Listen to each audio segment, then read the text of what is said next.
Mga kaidol, pangalawa kaidol. Pantat gyapon.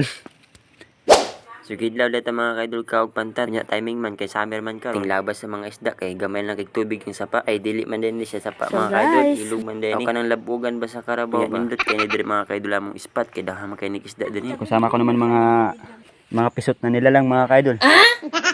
mao din niya mong paon mga kaidol wati perting hangulaan ni sa isda mga kaidol labi na katong pantat Mga kaidol, unang kuha natin mga kaidol.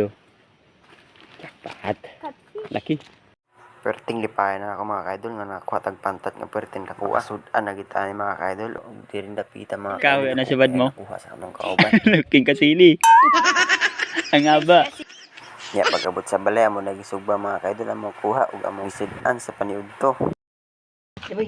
Suluto na pong ating pantat mga kaidol baka tag-preskan tuna kay kuha.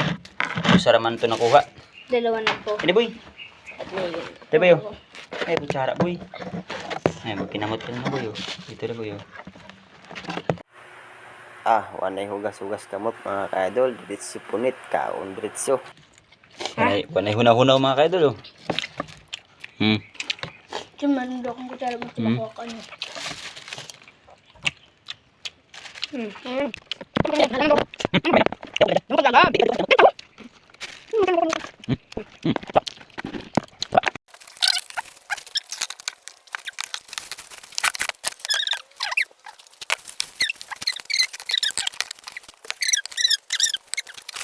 Pagkamana mo kaon mga kaidol, mo na pinamang gibanatan kining septic tank.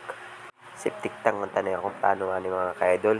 Kunya kay kini lagay itong nahon mga kaidol nga sa busa. Marag maaya magud mga kaidol nga ato nang himo na lang ng water storage. Sa panahon sa tag-ulan natay maipon nga tubig. Plano sa nato diri mga kaidol nga magbabuyan ta diri lapitan. Dili po nato matagan nga pun og walay agas ang tubig. Sa nawasan natay ulan diri nga pwede nato magamit. Double purpose na diri atong trabaho diri mga kaidol kay nga atong yuta nga gikalot ato man pud gitambak diri sa luya na maluyag kilap ani og graban na lang ang kulang. Pwede siya mag-crack yung ating flooring.